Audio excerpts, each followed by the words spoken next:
Buongiorno. Buongiorno, io invito la Chiesa ad alzarsi. Se tu sei arrivato fin qui, puoi considerarti un beato, felice nel Signore, perché tu hai trovato la via del santuario. Noi vogliamo in questo tempo di lode e adorazione rendere onore a colui che è degno di ogni lode. Amen? Cantiamo insieme che Lui è il Re di gloria.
Gesù è il vincitore che ci salverà, che ti erede sopra la terra.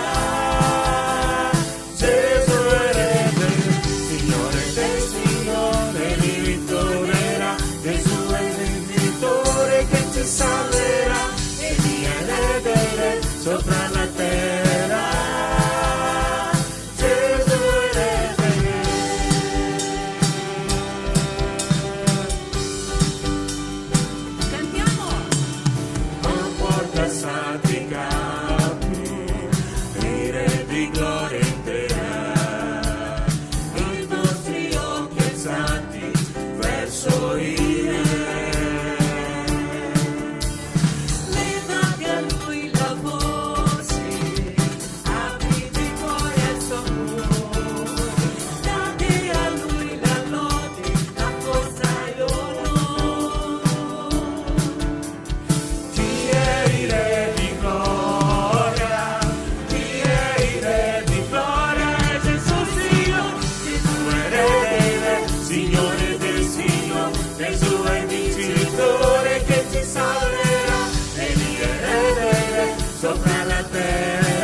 Salverà e mi erede sopra la terra. Gesù è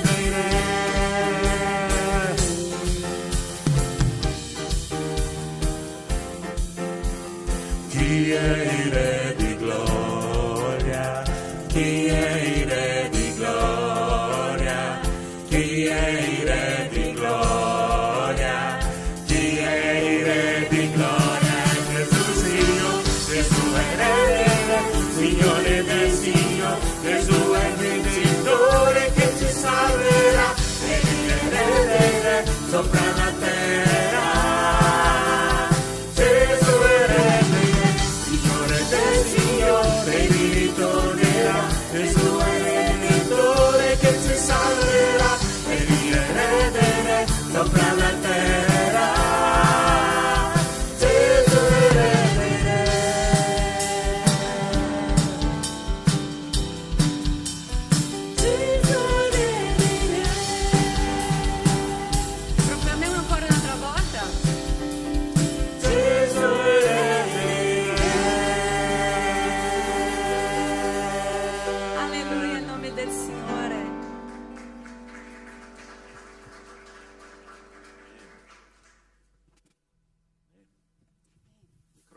Grazie, buongiorno, benvenuti nella grazia e nella pace del Signore. La parola di Dio dice in Prima Tessalonicesi 5,19: non spegnete lo spirito, non spegnete lo spirito. Vi racconterò, quando farò la predica, di un'esperienza che abbiamo fatto questa settimana e che vi dirà veramente che questo spirito deve rimanere acceso. Chi ha scritto questa esortazione alla Chiesa è stato l'Apostolo Paolo. E non so se vi ricordate, la storia della Chiesa è cominciata con il fuoco dello Spirito Santo, ossia il fuoco che scende nei discepoli, comincia a accendere i loro cuori, questo entusiasmo per le cose di Dio. E Paolo probabilmente era lì presente vedendo quello che stava succedendo in quelle persone umili che hanno cambiato il mondo, no? E lui ha cercato di spegnere questo fuoco, ma è interessante che questo uomo che ha cercato di reprimere il cristianesimo diventa lui stesso un cristiano, e lui aveva un fuoco dentro che probabilmente lo definisce come l'uomo che ha evangelizzato più di ogni altro uomo nella storia.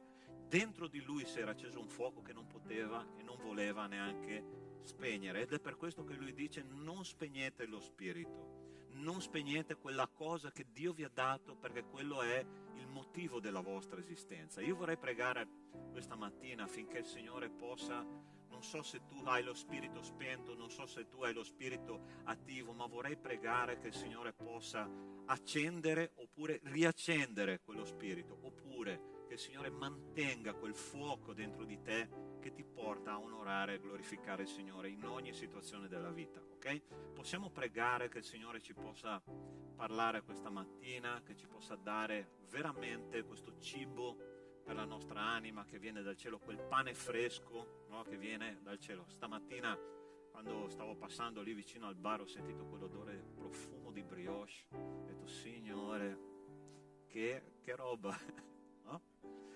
Sarà che noi sentiamo quel profumo del pane fresco, il cibo che scende dal cielo, desideriamo di mangiare quel cibo per la nostra vita spirituale. Gesù ha detto: io sono il pane che viene dal cielo. Il Signore ha il suo forno, sta continuamente sfornando questo pane fragrante, ma è ovvio che noi dobbiamo fare un passo in direzione di questo pane e cercare di sfamarci affinché Lui possa fare di noi quello che Lui ha in mente per le nostre vite. Ok? Chiudi i tuoi occhi, comincia a parlare col Signore, comincia a chiedergli veramente che Lui possa fare un'opera dentro di te e fare veramente quello che Lui vuole. Signore nostro Dio, nostro Padre, qua c'è il tuo popolo riunito con tutte le sue aspettative.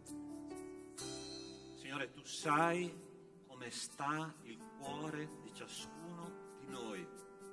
Tu conosci la tua famiglia, tu conosci il tuo gregge. Signore, io ti chiedo nel nome di Cristo Gesù che chi è scoraggiato stamattina tu possa incoraggiare nel nome di Cristo Gesù, che chi è abbattuto tu possa risollevare nel nome di Cristo Gesù, chi è ferito tu possa guarire nel nome di Cristo Gesù, e chi è spento, Signore, tu possa riaccendere questo fuoco che viene, Signore, dal tuo Santo Spirito, quel fuoco che non si spegne mai, quel fuoco che alimenta, Signore, la nostra vita quotidiana, quel fuoco che fa succedere cose soprannaturali. Padre, riporta la tua Chiesa al soprannaturale di Dio attraverso il tuo Spirito, perché dove c'è lo Spirito di Dio c'è libertà, libertà di camminare sulle acque, libertà di vedere dei miracoli succedere, libertà di vedere guarigioni, libertà di, Signore, di vedere delle vite trasformate dal tuo Spirito. Signore, nel nome di Cristo Gesù siamo qua per aspettare la tua opera,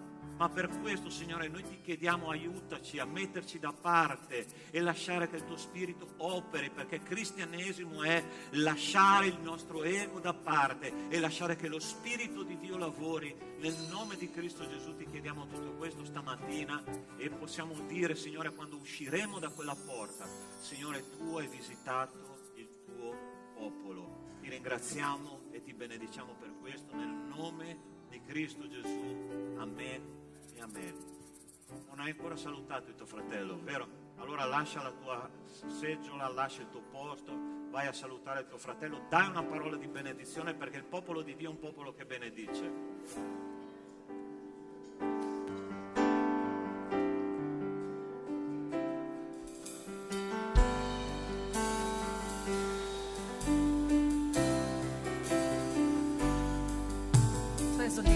coração, Senhor. Tu sei Re della nostra vita, Signore.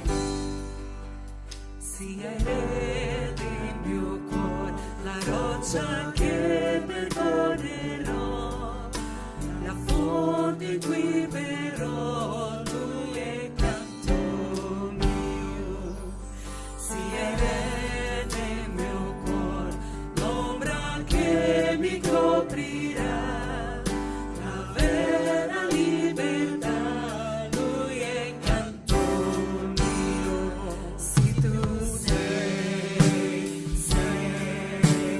buono, se tu sei buono, sia Re del mio cuore, il vento che mi guiderà, la mia ancora sarà, lui è canto mio. Sia Re del mio cuore, fuoco nel mio cuore che mi fa vivere per Dio, lui è canto mio. Se tu sei il mio cuore, fuoco nel mio cuore che mi fa vivere per Dio, lui è canto mio. Se tu sei buono, se tu sei buono, non mi deluderai, tu non mi deluderai, non mi deluderai, tu non mi deluderai, non mi deluderai, tu non mi deluderai, non mi deluderai, tu non mi deluderai. Se tu sei buono, se tu sei buono, se tu sei buono, se tu sei buono, La Chiesa, se tu sei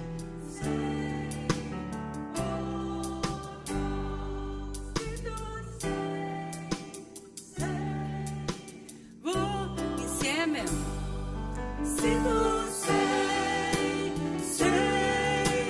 buono, se tu sei buono, se tu sei buono, se tu sei buono. Alleluia, Signore, al tuo nome, perché Lui è sempre buono, il nostro Dio è sempre buono e è il nostro Padre, nel nostro Padre celestiale che noi confidiamo ogni giorno. È Lui che occupa il trono della sua Chiesa, è Lui che occupa il trono della vita di ogni figlio suo. Noi vogliamo proclamare questa verità. Lui è il Re del nostro cuore, è Lui il nostro Padre celestiale e noi siamo qui davanti a Lui a chiedere le sue benedizioni nella vita del suo popolo. Chiediamo che il regno di Dio sia proclamato tramite le nostre vite.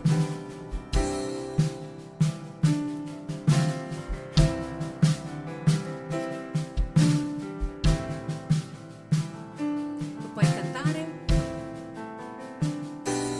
Dio Padre nei cieli, santo è il nome tuo, che venga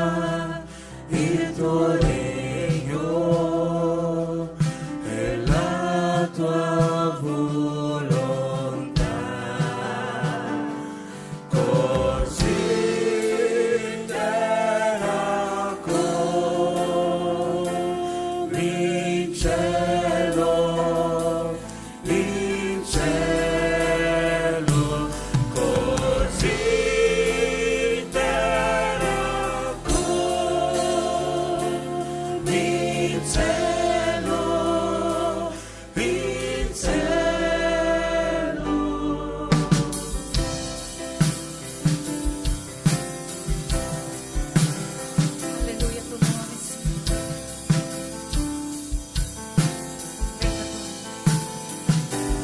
Dio Padre dei cieli, santo è il nome tuo, che venga il tuo regno, Sì, Signore. la tua volontà, così terra come in cielo, così terra come in cielo,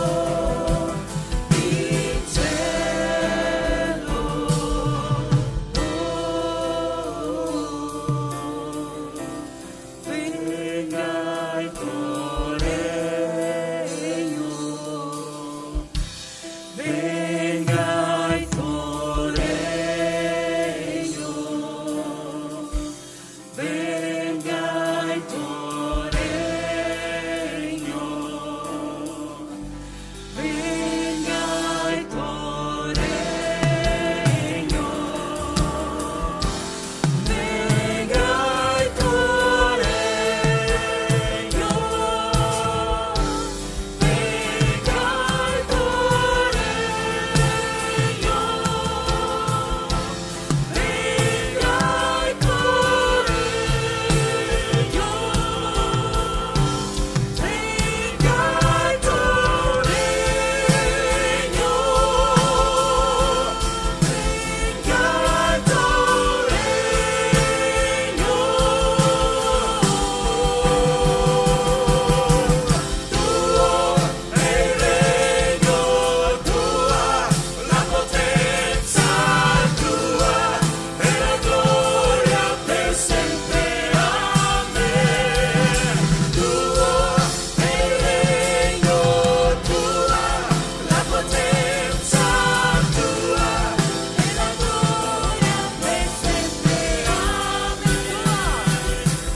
Spirito clama che venga il regno del Signore. Noi vogliamo invitare la Chiesa a pregare insieme in questo momento. Quindi chi è di fianco a te, non lasciare nessuno da solo. Noi vogliamo pregare che il regno del Signore, che è già dentro di noi, venga proclamato nei quattro canti della terra per la testimonianza dei servi del Signore, che non sono solo qui oggi, ma sono sparsi in tutto il mondo. Noi sappiamo che non è un'opera nostra, non è umana, fratelli, è un'opera completamente spirituale. Quindi preghiamo perché questo succeda. Amen.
vogliamo ringraziarti, oh Padre, perché com'è prezioso, Signore, stare insieme, Signore, alla tua Chiesa, e com'è prezioso, Signore, poter sentire, Signore, la tua presenza, Signore, la presenza del tuo Santo Spirito in noi, Signore, e nella vita del tuo popolo, Signore. Sentire che siamo stati ancora benedetti un altro giorno per il tuo amore, benedetti dalla tua grazia, Signore.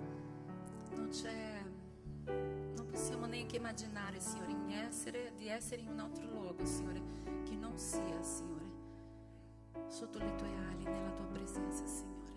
Noi ti ringraziamo, ti lodiamo, Signore. Benedetto tu sei, Signore, qui in mezzo a noi. Benedetto è il tuo nome, nel tuo nome, Gesù.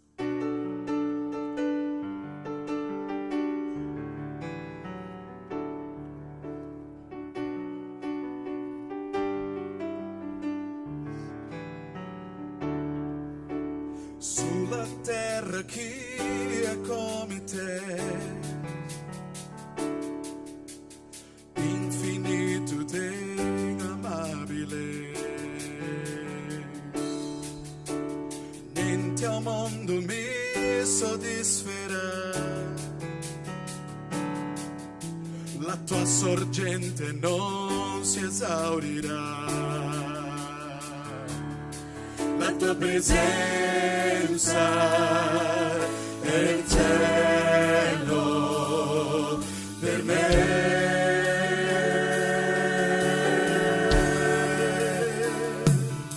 La tua presenza è il cielo per me.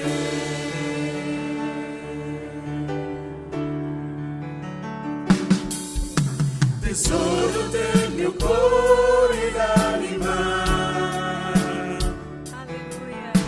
clemente nella mia fragilità, redentore dei miei passi fino a qui. Alleluia. Custode del futuro che verrà. La tua presenza è il cielo per me. La tua presenza è il cielo per me.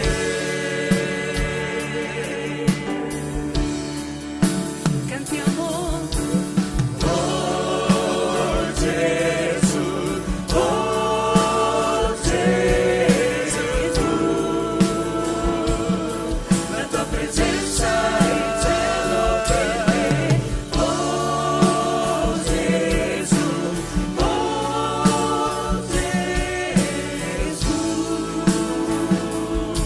la tua presenza è il cielo per me. L'ultimo ritocco aspetterò, In quel momento ti contemplerò. niente al mondo mi soddisferà. La tua sorgente non si esaurirà. Sei la sorgente non si esaurirà. La tua presenza è il cielo per me.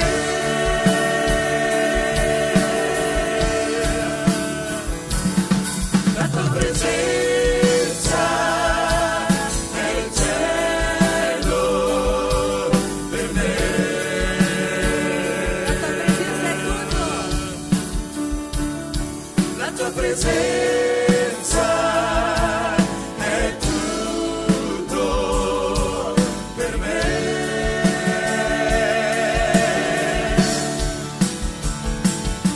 La tua presenza è tutto per me.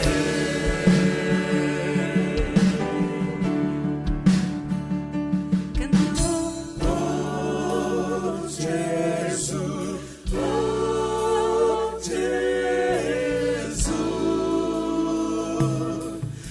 presenza è il cielo per me. Oh Gesù, oh Gesù, la tua presenza è il cielo per me.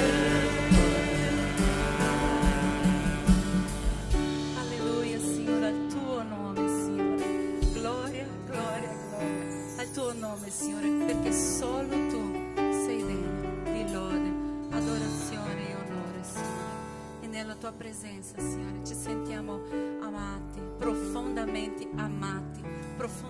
perdonati, Signore, perché la opera che tu hai già compiuto, Signore, è completa, Signore, in noi, Signore. E sappiamo che tramite il tuo popolo, Signore, tu puoi fare meraviglie, Signore. Tu vuoi fare meraviglie, Signore. Parli al nostro cuore in questa mattina, nel tuo nome, Signore. Noi ti preghiamo. Amen. Potete sedervi.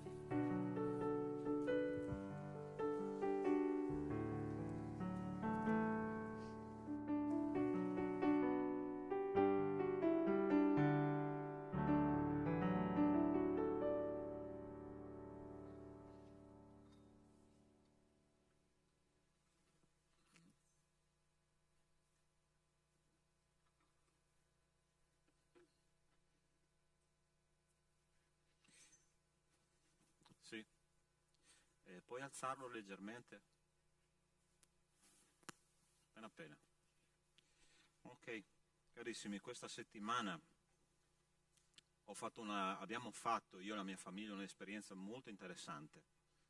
Qualche mese fa abbiamo ricevuto ho ricevuto un invito da parte di una comunità carismatica qua in provincia di Treviso, per andare a predicare da loro sul tema dello Spirito Santo. Ho chiesto preghiera, appoggio a qualche fratello, no? E sai, come tu, io sembra che sia un predicatore di quelli, no? Che non ha problemi a parlare con nessuno. Personalmente io sono una persona molto timida, sì, sono qua davanti per misericordia di Dio. E quando, sai, tu fai un'esperienza nuova, vai là con i piedi, in punta di piedi, no? Cerchi di capire come muoverti, come parlare, perché insomma non è una cosa semplice. E poi predicare sul tema dello Spirito Santo, che non è stata una cosa per niente, voglio dire, semplice, non neanche questo. Ma quando mi hanno cominciato a dare la parola, io ho detto: Signore, guarda, opera tu, perché io non so neanche da dove cominciare. E veramente ho usato pochi testi biblici, ma quando ho terminato di predicare, ho alzato lo sguardo, era passata un'ora di predica e vedevo che le persone continuavano a avere gli occhi fissi su quello che stavo dicendo. Ho detto: quanto tempo ho ancora? Non preoccuparti, vai pure avanti. E fratelli, alla fine di questo culto dovevano dare gli annunci, e uno dei responsabili di questa comunità ha detto: non riesco neanche a dare gli annunci perché sono ubriaco di Spirito Santo. Ho detto: Signore, questa è un'opera che tu hai fatto, non ho fatto io. È questa che è la tua parola. E mi ha stupito la voglia di conoscere la parola di Dio, la voglia di crescere nelle vie del Signore.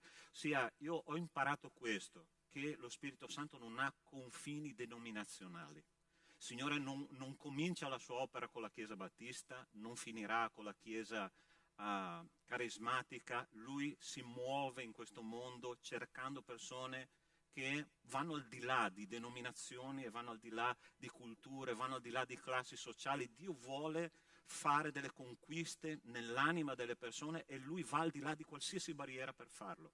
E questo sono rimasto consapevole. Ho detto: Signore, questa è stata veramente un'opera dello Spirito Santo. Tu vuoi che lo Spirito Santo faccia la stessa cosa con me, te stamattina?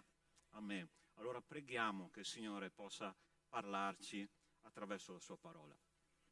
Nostro Dio, nostro Padre, io ti ringrazio perché, Signore, siamo partecipi di un'opera così meravigliosa.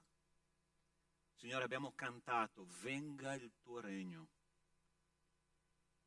E io rimango, Signore, stupito quando questa preghiera viene fatta con il cuore, perché la terra, dice la parola di Dio, è lo sgabello dei tuoi piedi. Non è una questione geografica. Venga il tuo regno significa venga il tuo regno dentro di me.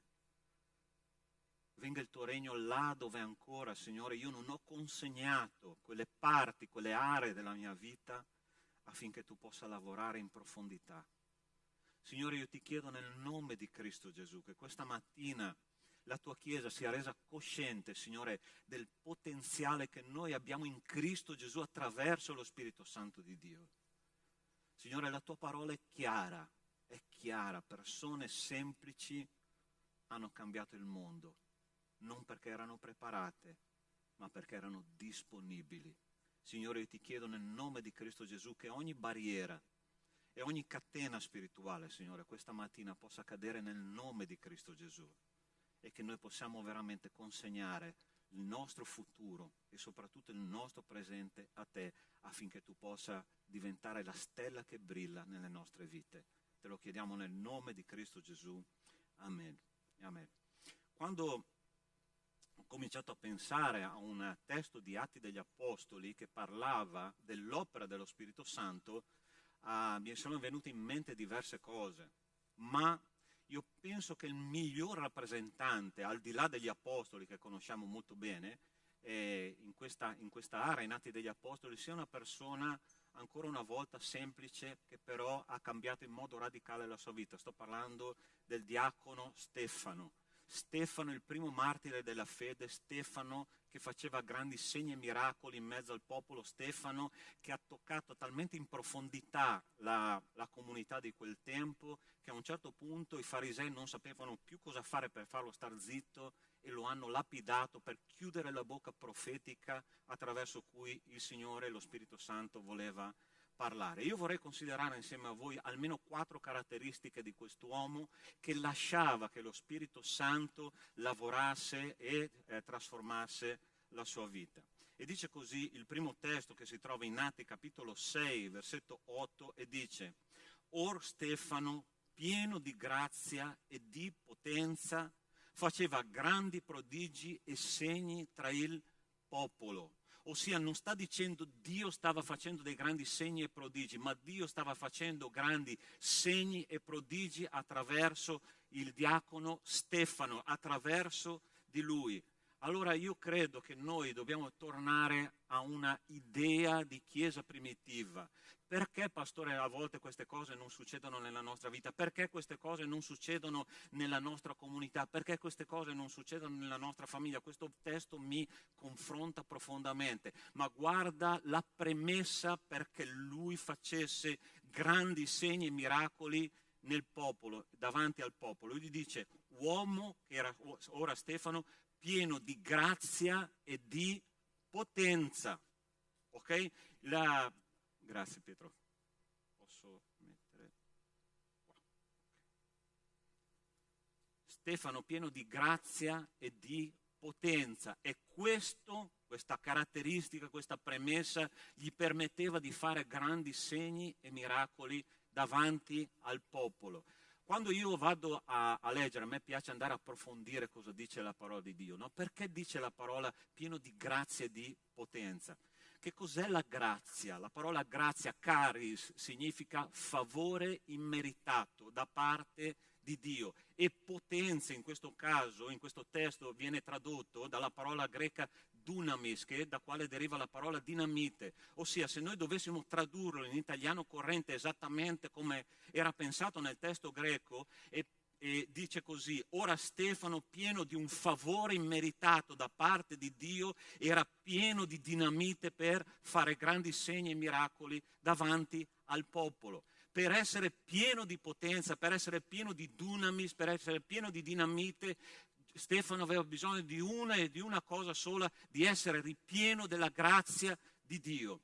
Allora, se io dovessi spiegare il Vangelo in poche parole, ti dico solo una cosa: che noi meritiamo la grazia di Dio, ossia il favore immeritato di Dio, quando noi riconosciamo pienamente che siamo delle persone radicalmente corrotte dal peccato, perché la parola di Dio dice che là dove il peccato è abbondato, la grazia è sovrabbondata, e Stefano era ripieno di grazia perché lui aveva riconosciuto fino in fondo che era un peccatore senza speranza e Dio lo aveva riempito di grazia e lui attraverso questa grazia manifestava una potenza che gli permetteva di fare segni e miracoli davanti al popolo. Ti faccio una domanda scomoda: tu vuoi essere usato da Dio in modo potente?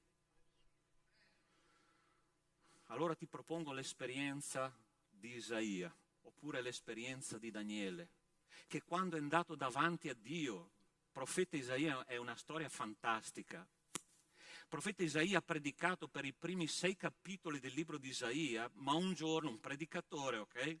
Un predicatore della parola di Dio chiamato fin dal seno materno a predicare la parola di Dio per 6 capitoli. Il libro di Isaia ci dice che lui predica la parola di Dio, ma a un certo punto, un giorno come gli altri, lui insegnava la parola di Dio nel Tempio a chi aveva bisogno di crescere nella parola di Dio, conosce veramente chi era il Signore. E la parola di Dio ci dice in Isaia capitolo 6, se non sbaglio 6 o 9, perdonatevi questo peccato, penso di non andare all'inferno se è 6 o 9, ok? Ma è questo il senso di quello che lui racconta della sua esperienza con Dio. A un certo punto entra nel Tempio come altre giornate, vede la gloria del Signore e dice che lui era seduto su un alto trono, il suo mantello riempiva il Tempio e quando lui guarda questa immagine gloriosa dice: io sono perduto, ho le labbra impure e abito in mezzo a un popolo dalle labbra impure. E lì c'è una scena fantastica, fratelli. Il Signore va, prende, dice a uno degli angeli che lavorava vicino a lui, dice: vai, prendi un carbone acceso e vai a purificare le labbra di Isaia affinché predichi la mia parola. Quando noi riconosciamo, fratelli, che siamo peccatori senza speranza, con un cuore insanabilmente malvagio, il Signore è lì il momento in cui Lui può riempirci della sua grazia e attraverso la sua grazia darci la potenza in modo che noi possiamo manifestare la sua presenza davanti al tutto il popolo. È così che funziona. Quando noi riconosciamo la qualità di Dio e la qualità nostra, questa differenza enorme che c'è tra noi e Lui, il Signore dice: adesso il mio figlio è pronto per essere riempito della mia grazia. Adesso io sono pronto per fare cose straordinarie attraverso di lui. E Stefano era proprio questo che stava succedendo nella sua vita. Aveva manifestato la sua incapacità totale di fare qualcosa per i meriti di Dio, ma lui ha detto: Signore, per i tuoi meriti io voglio essere pieno della tua grazia e pieno di potenza. Io sono sicuro, fratelli, che il messaggio non era solo per Stefano, è per noi oggi. E per me e per te. Dio vuole usarti con la sua potenza, Dio vuole usarti ripieno della sua grazia, ma tu devi essere veramente umile davanti a Dio, di dire: Signore, io sono perduto. Non lo devi dire solo con la mente, ma devi fare un incontro personale con Cristo. Ti faccio una domanda scomoda: sei mai nella tua vita è stato consapevole davanti a Dio di essere perduto e di andare all'inferno senza la grazia di Dio? Perché sai, a volte noi ci avviciniamo a un Vangelo che è un Vangelo strano che viene predicato oggi. Noi ci avviciniamo al Vangelo a volte per delle necessità, ma le necessità sono solo la strada per farci arrivare a Cristo. A volte noi ci avviciniamo al Vangelo perché c'è una bella comunità e ci avviciniamo, ma la comunità è soltanto una strada per arrivare a Cristo. A volte noi ci avviciniamo alla Chiesa, al messaggio del Vangelo attraverso la tradizione dei nostri genitori, dei nostri padri, delle nostre madri, dei nostri amici. Ci avviciniamo a Cristo e al Vangelo, ma quella è solo la strada per arrivare alla presenza di Dio. Ma quando noi siamo alla presenza di Dio veramente, noi siamo disperati. E capiamo veramente che siamo perduti ed è proprio lì che noi dobbiamo inginocchiarci e dire: Signore, sono perduto, ho bisogno della tua grazia, ho bisogno della tua salvezza. Il Vangelo è questo, fratelli. È una cosa interessantissima cosa ha detto un pastore una volta che mi è piaciuta tanto, che fa veramente l'idea di che cos'è il Vangelo. Sai che cos'è il Vangelo? È un panno di velluto nero sopra il quale c'è il diamante più prezioso che c'è qua sulla terra. Quando tu c'è il panno di fondo nero, questo diamante fa uscire tutte le sue sfaccettature, tutta la sua bellezza. Il panno di velluto nero, indovina chi è? Siamo noi. E il diamante prezioso cos'è? La salvezza in Cristo Gesù. Stefano aveva realizzato questa cosa e lui era pieno di grazia, pieno di potenza e poteva agire attraverso lo Spirito Santo di Dio, manifestando la presenza di Dio al popolo. Dio vuole usare me, Dio vuole usare te, ma ci vuole un atto di umiltà veramente profondo. Io e te non siamo migliori delle persone che ci sono là fuori. Io e te non siamo migliori di nessun altro. Noi siamo meritevoli dell'inferno. Noi siamo meritevoli del giudizio di Dio, ma c'è una buona notizia, che il giudizio di Dio Padre è stato su Cristo dalla 6ª alla 9ª ora, là su quella croce, quando si sono fatte buio e tenebre per tutto il paese. E là il Padre ha riversato la sua ira su Cristo affinché io e te diventassimo giustizia di Dio in Lui. Questo è il Vangelo. E Stefano aveva capito questo principio. Cari miei, il Vangelo è a disposizione anche per te oggi. E Lui vuole usarti con potenza e con grazia. Basta, io sono stanco di cristianesimo mediocre. Ho detto, Signore, trasformami, fammi fare un incontro traumatico con te. Perché se io non ho realizzato ancora questo fino in fondo, Signore, io voglio morire, ma non voglio lasciare questa terra senza aver sperimentato tutto quello che tu hai in programma per me. Per favore, Signore, aspettati. Se tu dirai di sì a questo, aspettati questa settimana che succeda qualcosa di grosso. Ti prometto lacrime e sangue, ma ti prometto che Dio può usarti con potenza. Perché c'è scritto nella sua parola, e perché non sono io a dirlo, perché il nostro Signore è fedele. Punto numero 2, quando è che lo Spirito Santo si manifesta? Si manifesta attraverso la sapienza di Dio che risiede nella mente di Cristo. Guarda cosa dice un po' più avanti la parola di Dio di Stefano. Si misero a discutere con Stefano, i farisei questi, e non potevano resistere alla sapienza e allo spirito con cui egli parlava.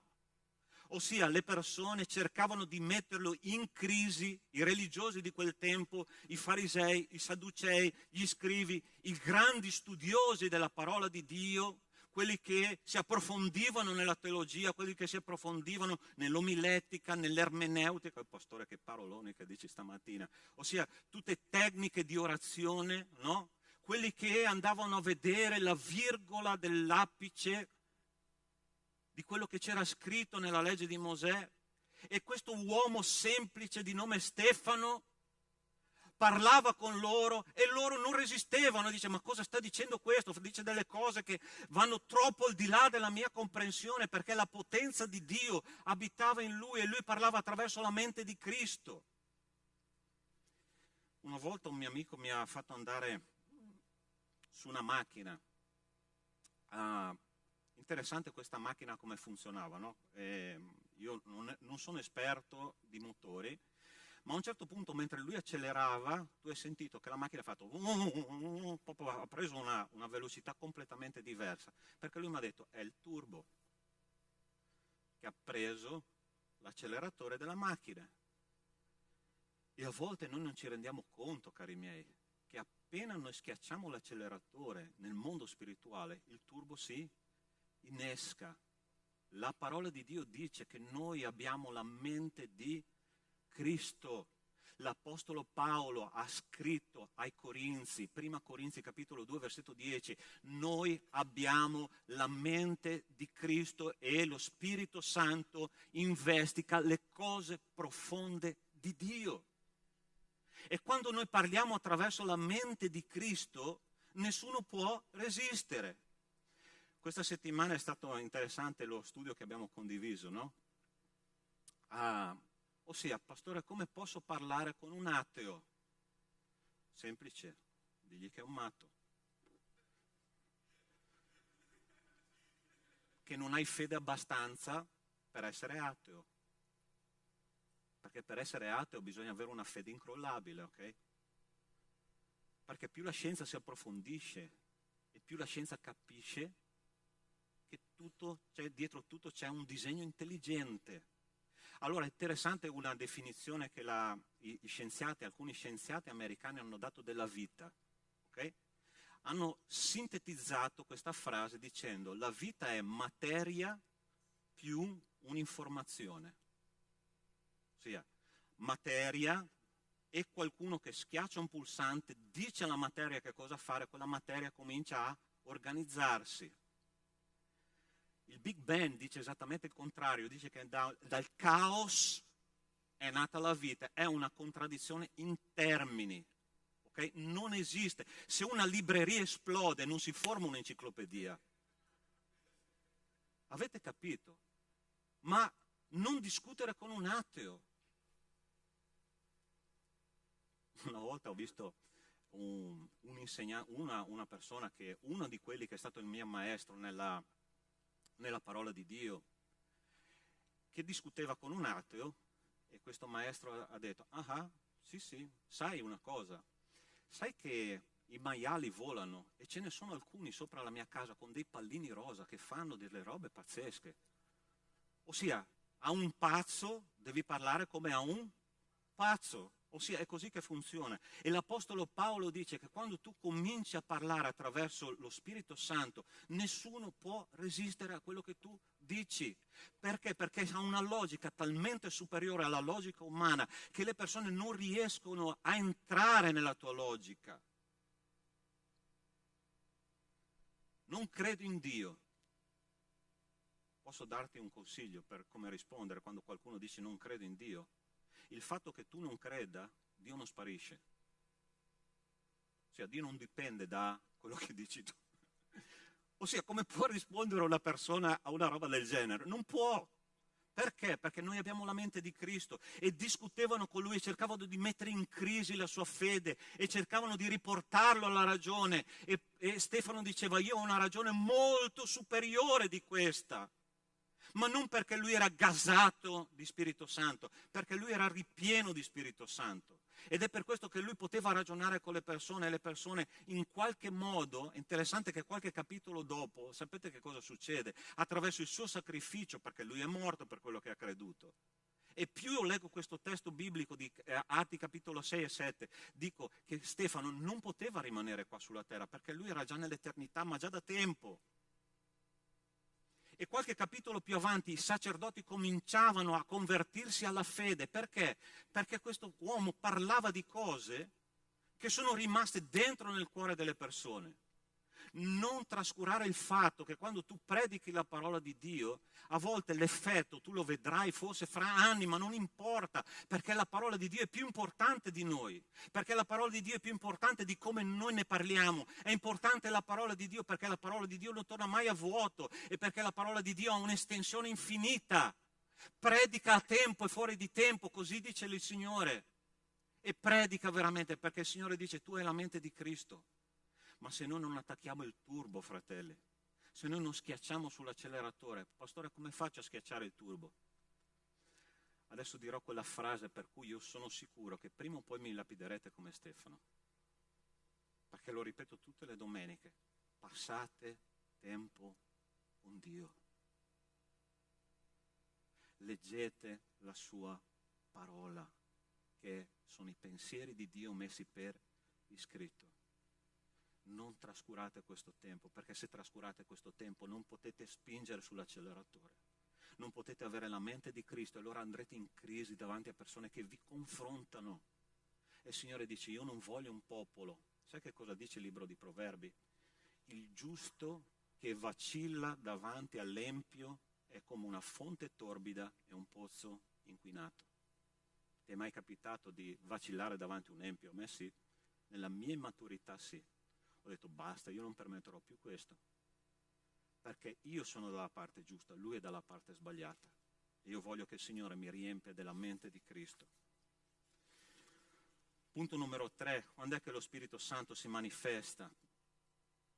Quando noi vediamo nel mondo spirituale che è facoltà dello Spirito Santo. Allora lo stavano lapidando, e guarda che cosa succede. Ma Stefano, pieno di Spirito Santo, fissati gli occhi al cielo, vide la gloria di Dio e Gesù che stava alla destra di Dio, e disse: ecco, io vedo i cieli aperti e il Figlio dell'uomo in piedi alla destra di Dio. Allora sta attento, alcune cose importantissime in questo testo biblico. Stefano stava vedendo la faccia deformata dei suoi accusatori. Stava vedendo questo. Stefano stava vedendo le pietre arrivare? No. Stefano stava vedendo la fine della sua vita? No. Stefano guardava, intanto guarda che interessante, lui stava guardando al... Dove? Fratelli, buongiorno. Stava guardando al cielo. E la parola di Dio dice che il cielo si è squarciato e lui ha visto il Figlio di Dio in piedi a fianco al trono di Dio. La parola di Dio è interessante, che ci dice che Cristo è seduto nei luoghi celesti a fianco del Padre. Allora come mai lui era in piedi in questo momento? Allora sta attento, perché questi dettagli sono fantastici, perché ci fanno capire la profondità di quello che la parola di Dio ci dice. Allora, Stefano stava testimoniando di chi? Di Cristo. È vero o no? Sulla terra. Gesù di chi stava testimoniando? Di Stefano. In piedi come atto di rispetto di un uomo che ha dato tutto se stesso per la causa di Cristo. Signore, questo qua appartiene a me, abbi molta cura di lui, perché fra poco entrerà nell'eternità e io voglio accoglierlo come si deve. È questo che stava facendo Cristo, perché la postura di un avvocato era proprio quella di stare in piedi a fianco al giudice. Quando noi siamo fedeli alla opera di Dio, il Signore Gesù testimonia di noi al Padre, dice quello mi appartiene. Sai cosa vuol dire la parola redenzione? Studieremo nei prossimi studi di teologia sistematica, ok? Questo è uno dei tanti termini che noi troviamo nel Nuovo Testamento, ma anche in tante altre parti della parola di Dio. La parola redenzione, ossia noi siamo stati redenti. Chi è che sa che cosa vuol dire la parola redenzione? Esattamente.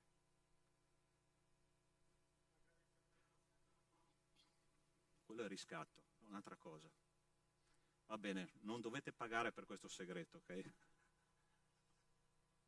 Redenzione significa rivendicati come diritto di proprietà. Ossia, fratelli, io mi commuovo. Tu sei stato rivendicato come diritto di proprietà da parte di Cristo.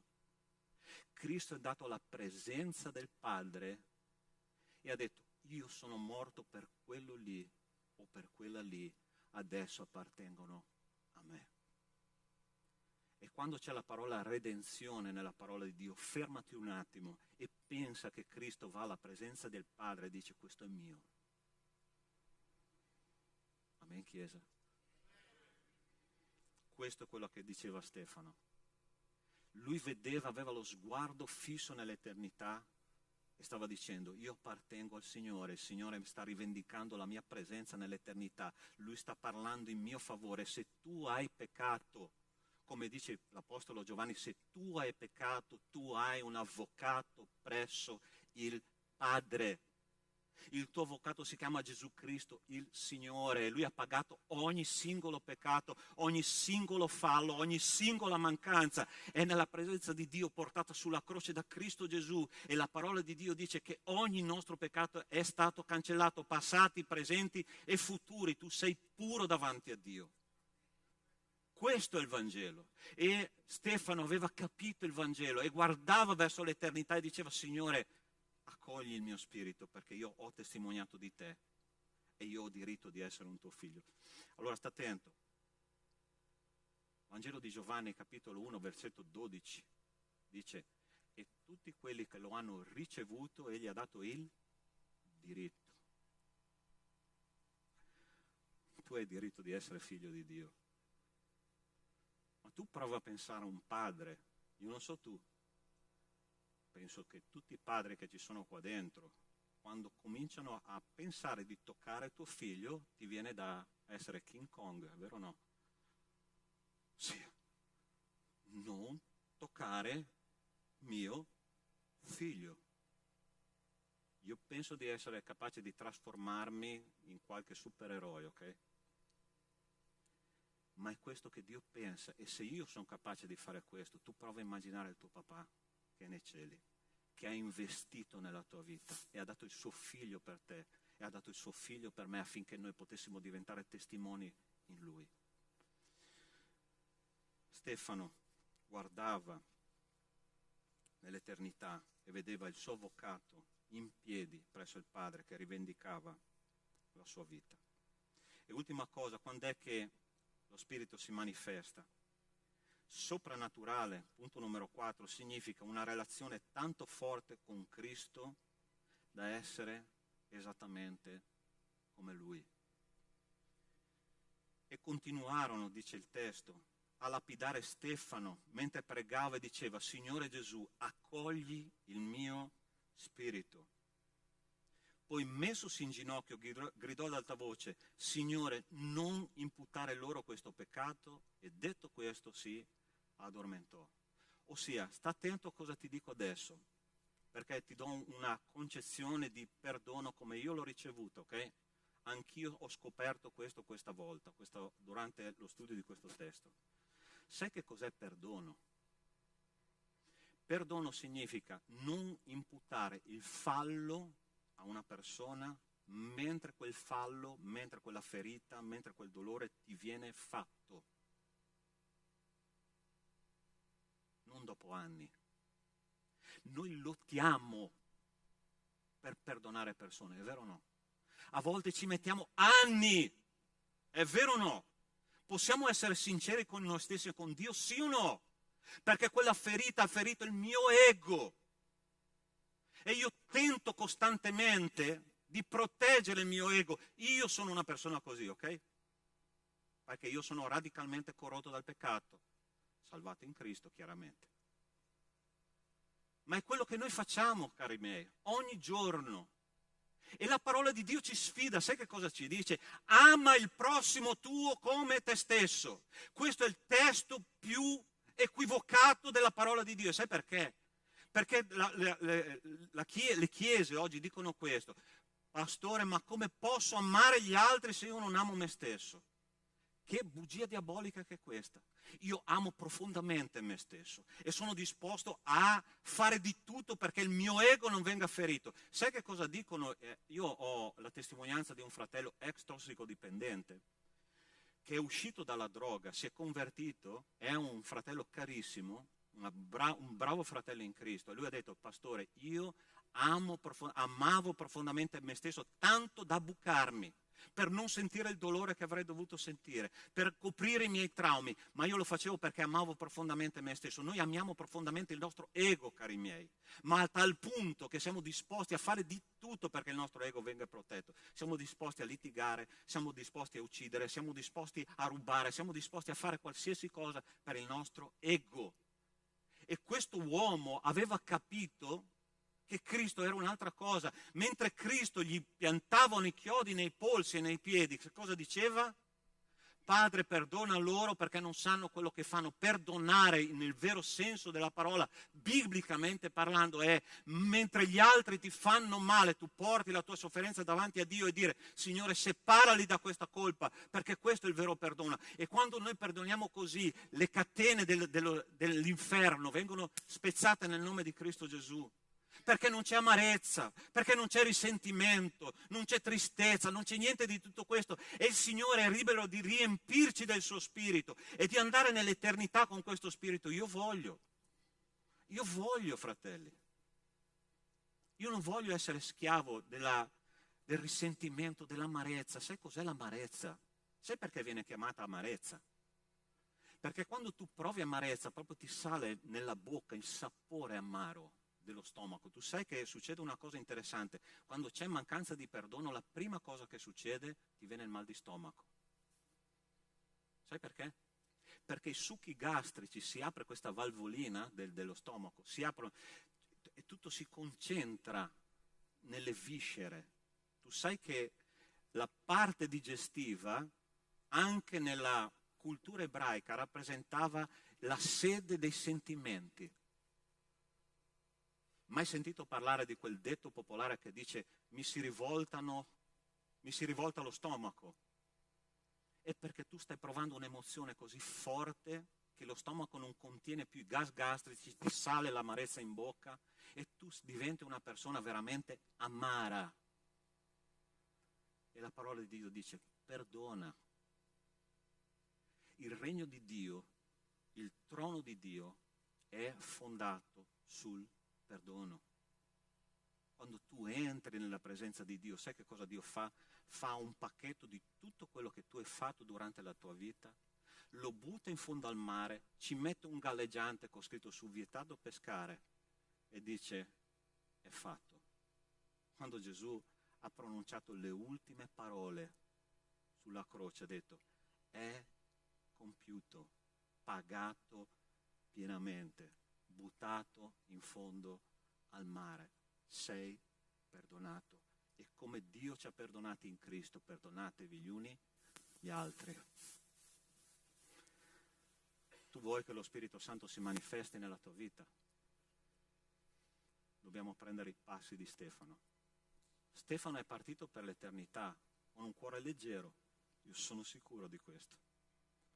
Cuore leggero, non ha portato nemmeno l'amarezza di chi lo stava uccidendo. Ed è per questo che lui per noi è un esempio. Ma io sono sicuro anche di un'altra cosa, che l'esperienza che Stefano ha fatto con lo Spirito Santo non è solo per lui, ma è per noi oggi. Se noi abbiamo un cuore disposto a fare quello che il Signore ci dice. Io voglio pregare insieme a te, ok? Ti posso assicurare questo, che il Signore mi ha toccato in modo profondo attraverso questo testo biblico. E i miracoli non sono soltanto miracoli di guarigioni, di risurrezioni, sono un tipo di miracoli,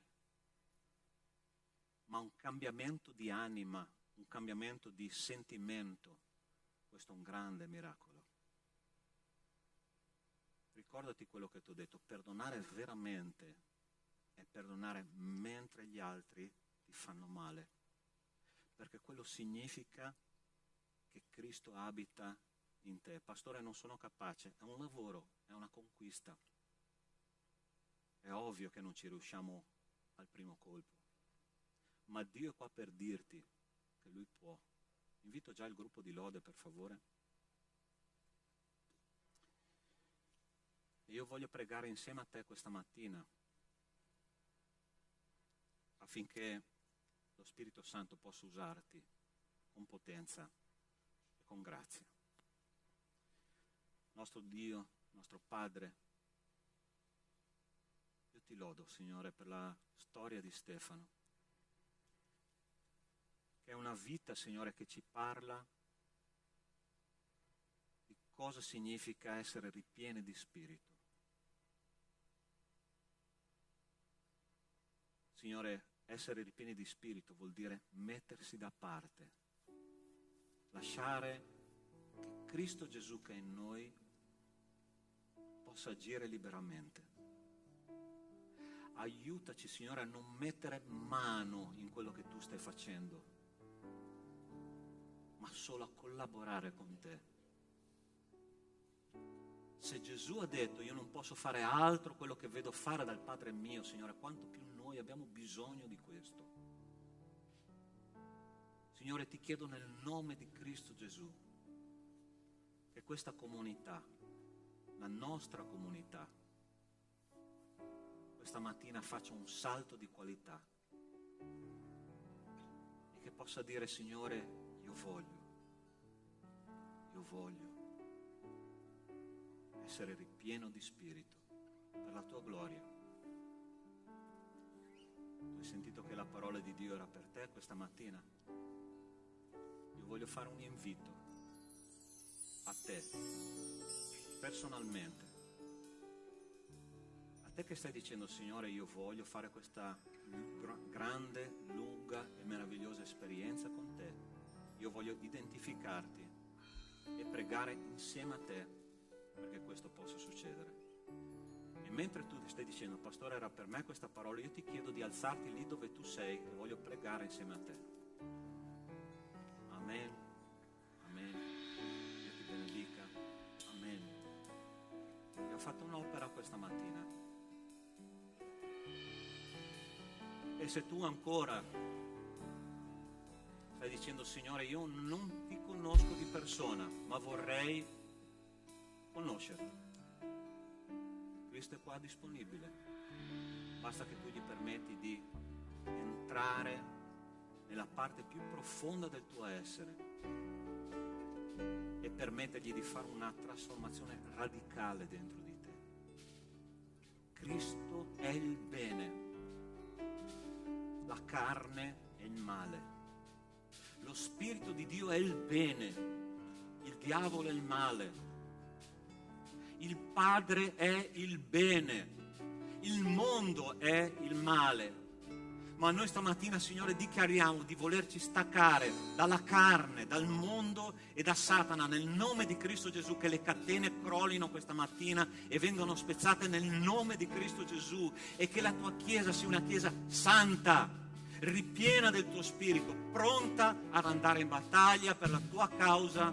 Ti chiediamo questo nel nome di Cristo Gesù. Amen e amen. Amen.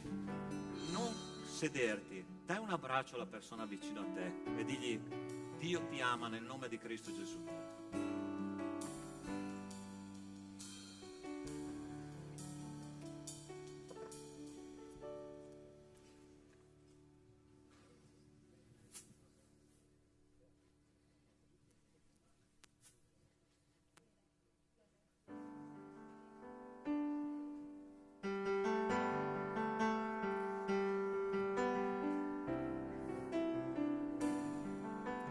Mentre cantiamo, offriamo al Signore le nostre decime e le nostre offerte.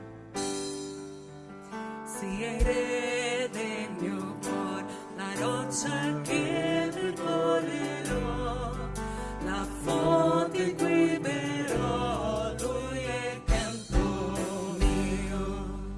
Si è del mio cuore ombra che mi coprirà, la vera libertà, lui è canto mio. Se tu sei buono, se tu sei buono, si è nel mio cuore il vento che mi guiderà, la mia ancora sarà, lui è canto mio. Si è nel mio cuore fuoco nel mio cuore che mi fa vivere per Dio, lui è canto mio. Si è nel mio cuore fuoco nel mio cuore che mi fa vivere per Dio, lui è canto mio. Se tu sei buono, se tu sei buono, se tu sei buono, se tu sei buono, non mi deluderai, tu non mi deluderai, non mi deluderai, tu non mi deluderai, non mi deluderai, tu non mi deluderai, non mi deluderai, tu non mi deluderai. Se tu sei buono, se tu sei buono, se tu sei buono, se tu buono. Alleluia.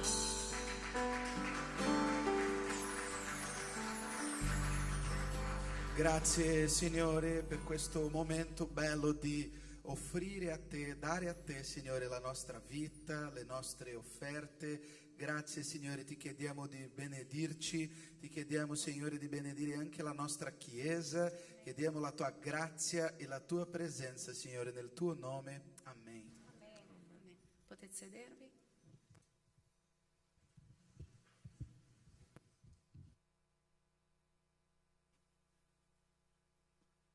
Ok, allora vi rubo ancora 2 minuti per i nostri annunci.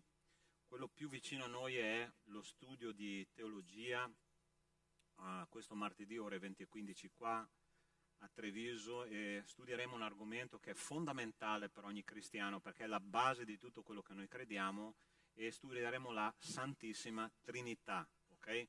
Come è nata questa dottrina? Una cosa che mentre preparavo alcune settimane fa questo studio, mettendolo nel computer, è interessante che la parola Trinità nella parola di Dio non esiste. C'è tutto un processo che la Chiesa primitiva diciamo così, ha vissuto perché questa dottrina potesse essere strutturata. Fratelli, mentre studiavo proprio la storia di questa cosa, ci sono stati uomini che sono stati torturati e uccisi per portarci questa dottrina strutturata nel modo in come noi la conosciamo oggi. Quindi io penso che sia veramente il caso che ciascuno di noi conosca questa dottrina. Okay? Se tu vuoi venire, non importa se non hai partecipato neanche a uno studio, perché ogni studio è autoconclusivo, perciò puoi entrare, pastore, voglio partecipare, partecipa, gloria a Dio, se la saletta là esploderà, gloria a Dio, ci metteremo uno sull'altro, non importa, ma è importante che noi studiamo la parola di Dio per avere la mente di Cristo. Okay? L'altra cosa che volevo dirvi è il coro, dai, vieni qua, fai tu l'annuncio, brutto cattivo.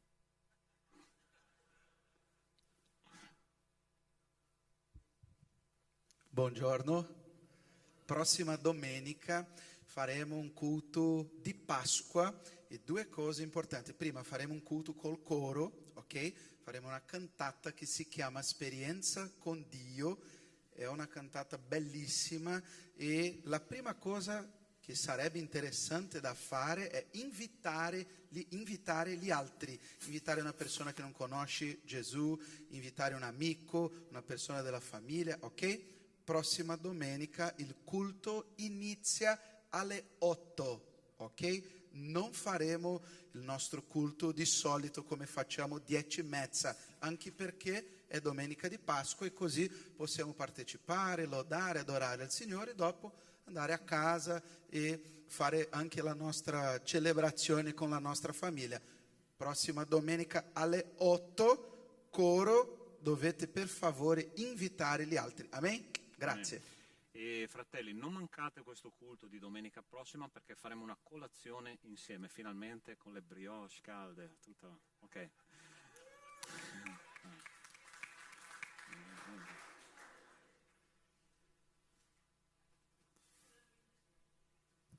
Solo una indicazione, per chi non partecipa ai gruppi di studi biblici e vuoi partecipare, sarà con noi prossima domenica, potete cercare me o la Patrizia. Non so se Patrizia c'è? È là in fondo, ok? E allora noi praticamente nei gruppi di studi abbiamo dato il compito a ogni gruppo di portare qualcosa. E quindi se tu vuoi partecipare sarebbe bello dopo magari fare colazione tutta la Chiesa insieme. Sarà un momento di condivisione e comunione. Grazie. Ok, l'ultimo annuncio che vi do, allora, abbiamo finalmente stabilito la data per il nostro nuovo campeggio giovani. Ok, allora sarà dal giorno 25 di giugno al 1 di luglio, saranno 7 giorni, 6 notti, ok? Abbiamo 17 culti, ok, in questi 6 giorni. E il tema del campeggio sarà Winners Camp, ossia il campeggio dei vincenti, perché in Cristo siamo più che vincitori. Ok? Alziamoci in piedi, finiamo il nostro culto con una preghiera. Nostro Dio, nostro Padre, ti ringraziamo, ti benediciamo e ti lodiamo, Signore, per quello che tu sei nelle nostre vite. Signore, stiamo uscendo da questa sala, ma la tua parola dice che tu sarai con noi fino alla fine del tempo presente. a ogni passo, a ogni cosa che faremo, tu sarai lì. Ed è per questo, Signore, che adesso abbiamo una settimana davanti di sfide, di gioie, di dolori, difficoltà, fatica, sforzo. Ti chiedo una cosa, che l'amore di Dio nostro Padre, la grazia salvatrice di Cristo e le consolazioni dello Spirito di Dio con noi siano e con tutto il popolo di Dio su tutta la terra da oggi e per sempre. Amen. Buona settimana, Dio vi benedica.